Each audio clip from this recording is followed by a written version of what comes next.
The tricolour and of course the Prime Minister's image and the Indian community with the tricolour high in Calgary. This is perhaps the most beautiful part of Canada, and this is where the Prime Minister is coming. With me are people who are engaged in the oil business here, the IT business, students, and of course political leaders. But let's begin by talking to the Indian community and asking them, tell me, what's the Prime Minister's visit likely to bring here?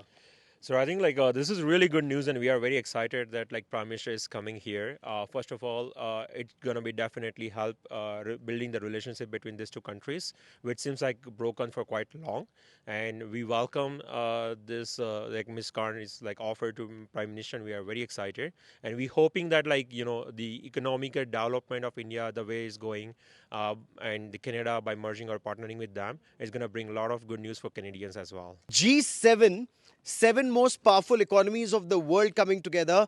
India is not a part of G7, but then Canada also said you can't have a G7 without India. What does That's that true.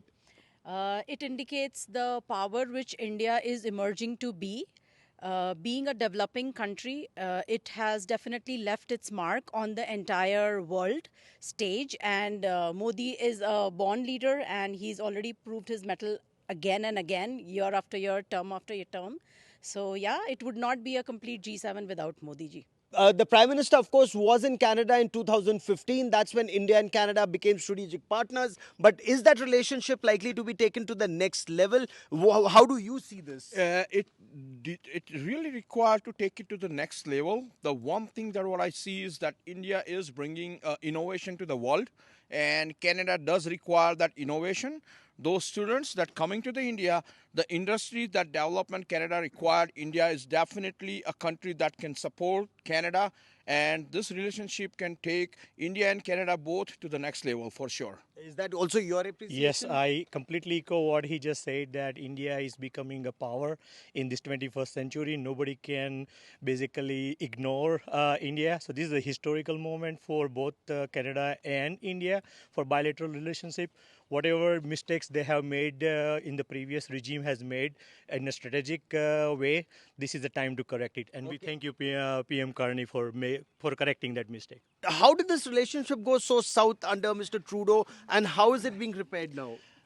I guess there are many political aspects to this that we have to consider out here. Being, of course, one aspect would be about the Khalistani side of it as well. Pro-Khalistan, that makes a difference. Plus, from an Indian perspective, all of us are from Indian background. We are all Indian Canadians out here.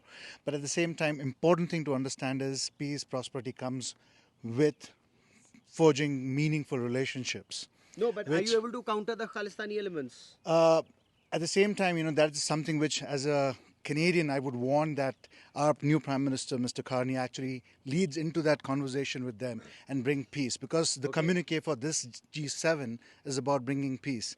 And one way to bring peace would be to, sort that differences out. I will let that be the last word on this part of the conversation, because that is something that India is very clear about. When you talk about building peace, use of artificial intelligence, use of quantum economic development, India is that powerhouse. The world realizes it in this turmoil, in the conflict that's on. Will the world be able to find common ground? We will be reporting from ground zero here in Calgary, Canada. But that is all I have for you for the moment. Gaurav Sawant in Calgary, Canada.